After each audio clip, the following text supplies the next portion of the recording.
सबसे पहले उन सभी छोटे बड़े यूट्यूब पे न्यूज़ बनाने वाले भाइयों को मैं बहुत बहुत आभार प्रकट करता हूं कि आपने बिना किसी का भेदभाव किए, बिना किसी का चेहरा देखे, बिना किसी दबाव में आपने आकांक्षा दुबे के परिवार का आवाज़ अपना आवाज़ समझ के उठाया है।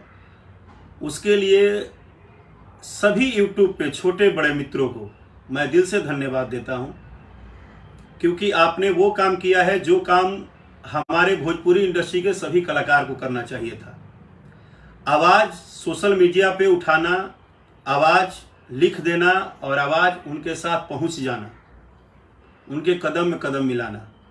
क्योंकि ये एक ऐसा वक्त होता है जब आप जिंदगी में किसी भी जगह पे हों, दुनिया के किसी भी मंच पे हों, चाहे आप कलाकार हों, चाहे आप नेता हों, चाहे अभिनेता हों, चाहे पुलिसकर्मी हों, चाहे कोई प्राइवेट जॉब करते हों, किसी के भी सुख में रहिए या मत रहिए, कोई मायने नहीं रखता है, लेकिन उसके दुख में जरूर रहिए। और इसलिए रहिए कि ये दुख जो होता है ये संसार में किसी को नहीं छोड़ता है। आज उस माँ को अगर तड़प है तो कल हो सकता है कि हमारी माँ भी तड़प जाए, किसी और की भी माँ तड़प जाए। क्योंकि ये संसार बनाने वाले ने ना, वो हम सबसे बड़ा है। किसी को कुछ नहीं पता है कब किसके साथ क्या हो। इसलिए कहा जाता है कि हर किसी के दुख में खड़ा होना।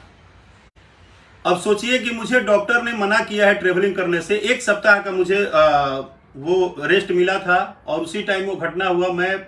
मैं बहुत प्रयास किया, मैंने कितना बार पूछा कि मुझे जाना है और मुझे मिलना है, बोला कि बस 1 वीक के बाद आप चले जाइएगा।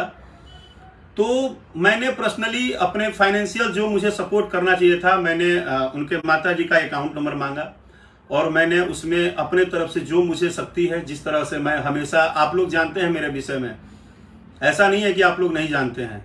मैं चाहे बात किसी की हो, यूपी, बिहार, झारखंड, बात जब भी भोजपुरी समाज की होती है और खास करके अगर किसी भी वर्ग का, वो किसी जाति का हो, धर्म का हो, वो चाहे कोई भी हो, वो बच्ची जिसका पैर कटा हुआ था, मुझे याद है एक कोई मोतिहारी में कोई एक भाई थे जिनका लीवर का प्रॉब्लम हुआ था, क्या यादव नाम था उनका।